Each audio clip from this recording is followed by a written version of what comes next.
Let's make some ceviche. It's a light, wonderful, and refreshing dish. A lot of times you find it as an appetizer. Today we're making a big old bowl using both fish and shrimp. It's a combination of pico de gallo and the seafood. Let's get started. I'll show you how we make ceviche at our house. Now we're very fortunate here in South Texas because we're right by the coast here and we get this very fresh Gulf shrimp. I'm also going to share with you guys a little restaurant secret. When you have fresh shrimp like this and you peel it, do not throw the shells away. You want to boil those very lightly. You want to make a shrimp broth. When you're working with seafood is very delicate. Make sure you have a bowl with a little bit of ice or ice water like I've got here. That way the food does not get hot on you. You want to keep it cool. This is a tedious process, friends, but I promise you, this is gonna be super delicious. My favorite fish to use for ceviche is usually trout. I couldn't get any fresh trout yesterday, so today we're using halibut. Halibut also makes wonderful fish tacos and ceviche. So this is 1 pound of fresh Gulf shrimp. What you want to do is you want to devein the shrimp. You need a really sharp knife. A paring knife works really good for that, or a breaking knife. You want to make sure you get this little vein out of here. This is not good. You want to make sure you pull that out, get it all the way down here. And as I said, that's a little bit of a tedious process. So this is what you want to have right here, friends. You want it totally deveined. And we're going to cut it in about 1/2 inch chunks like that. And then we're going to move on to our fish, which is halibut today. So we've got right here 1 pound of shrimp. We're going to put this into our bigger bowl here and go rinse it. You want to make sure you rinse it really good. You want to drain all the water out of there. All right, cool. We're going to put it back over here in our cold ice water. And let's get started with our fish. So here I have 1 pound, actually 1.2 pounds of halibut. So I'm gonna slice this up. I'm just gonna fillet that skin off of there, but I'm gonna go ahead and slice these strips here. Make sure you check your fish. I feel a little bit of the bones here, so I'm gonna just trim that off completely. I really like the texture of the halibut. With a trout and the halibut, when you put them into the juice, you know, the lemon or lime juice or both, they don't disintegrate, they don't fall apart, they still maintain their little texture. So now we're gonna cut our fish into strips, all the way down like this. And we're going to cut it again in about 1/2 inch chunks. We're gonna rinse it first, and then we're gonna mix it with the shrimp. Halibut also makes the most amazing Baja fish tacos. We've done that too. We have our halibut fish all cubed up and rinsed off. We're gonna add that to the shrimp here. And I'm gonna toss it together a little bit, and we're gonna start adding some lemon and lime. I like to combine them both together. I think it gives it a really unique and delicious flavors. But if you want to just use lime, you can. If you just want to use lemon, you can. I'm gonna squeeze these into a cup because I want to make sure the recipe I share with y'all is accurate. All right, let's squeeze some lime. I want to have a cup of lime. Get all that juice out of there. Okay, cool. It took 5 of those large limes to get to about a cup. We're just a hair short. We're gonna go ahead and grab some lemons. These are not gonna fit in the squeezer. So I'm just gonna have to squeeze these by hand. That's a lot easier. And if you have any little nicks or cuts like I do there, it burns like a it does. It burns like a 1 more lemon to go, I believe. I have 2 cups here of lemon lime juice. Let's go ahead and strain this. And I'm using a strainer because we have seeds. I don't want the seeds in there. I don't mind the pulp, but I definitely do not want the seeds. We have plenty of juice with 2 cups, and that's a good thing. Man, look at all that pulp. I think I'll eat that. With a little bit of salt and a cold beer. Dude, I'm gonna toss it a little bit. You wanna make sure that it's completely covered with the juice here. You gotta have enough juice so that it'll cook with the juice. Now, some people will argue that it's not actually cooking, it's something else. Whatever you wanna call it's fine with me. Let's cover this up, get this into the refrigerator, and start working on our veggies.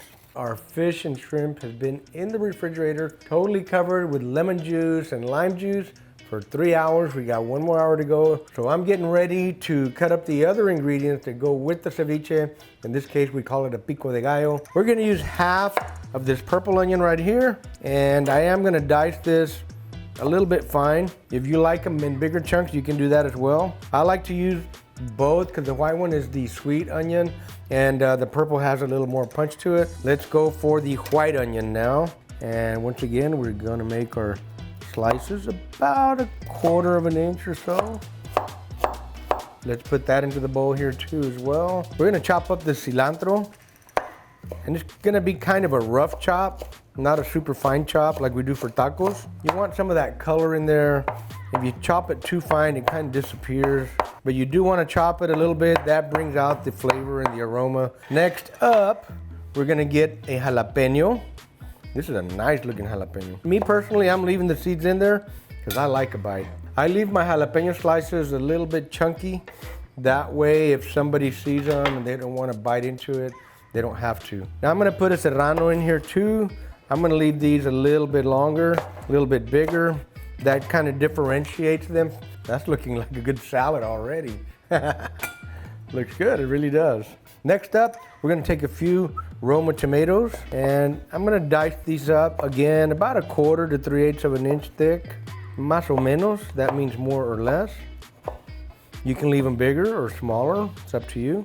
Let's not forget the star of today's dish is the fish and the shrimp. It's the ceviche, not the pico.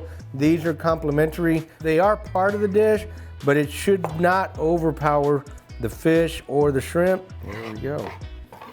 Last tomato. This is number 5. I like a little peppery kick in mine, so I'm gonna put a teaspoon of OG. Actually, I'm gonna put 2. We're gonna toss that, and then we're gonna add the lime. I like to have the salt in there ahead of time a little bit because the salt will start to bring some of the moisture out of the tomato and the onions, and that will help the flavors combine a little bit better. This is a seedless one. We got lucky, so let's just squeeze the juice in here. I love the smell of the tomato and the cilantro. The onions starting to kick in too, and that salt's kind of extracting all the moisture. And so you can kind of smell it all together. It really smells wonderful. It's been 4 hours that our shrimp and fish have been marinating. It's time to mix it all together, but I need to drain some of this juice first, and you can leave a little bit in there, it's fine. So I'm gonna add some of this pico de gallo and toss it. Remember, the fish and the shrimp are the stars of the dish, so you don't wanna overdo this. I made a little extra pico because we love pico in my house anyway. We're gonna eat it regardless. Now you can fine dice your ingredients even finer. We like them a little bit chunky. That way you can be selective as far as getting a jalapeno or a serrano. Or if you just want to get the fish or shrimp on your totopo, you can do it that way too with a spoon. Now that looks like a pretty good balance to me, so I'm gonna leave it alone for now. I'm gonna cover it up one more time. I'm gonna put it in my refrigerator for 30 more minutes. We're gonna fry up some totopos, which are known as chips, and some whole corn tortillas for tostadas. We're putting the last and not so secret ingredient. A lot of people use avocado chunks on their ceviche. I just like to put it on last, make it look nice and purred. There you have it, our beautiful ceviche. We used some fresh Gulf shrimp and some fresh halibut. We used all these delicious, fresh ingredients to make our beautiful ceviche. I'm ready to take a bite and I'm hungry, so let's do it. I'm gonna dive in deep with a tostada. So I'm gonna get some of the fish, the shrimp, the pico, a little avocado. I'm gonna get it all on this tostada here. And we're gonna have us a good bite. Ooh, yeah. We need to do this a lot more often. This is delicious, friend. It's refreshing, it's crunchy.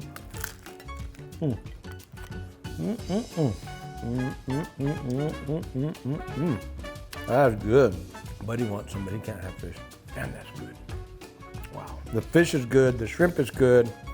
The pico's perfect, you know, everything balances out really, really nice, really good, and it makes for an amazing bite. Friends, I hope you enjoyed this video. If you did, don't forget to hit the like button. Make sure you share it with your family and friends. If you're interested in our American Pitmaster rubs, you can go to pitmaster.us. Keep the smoke light, make it work, and cheers!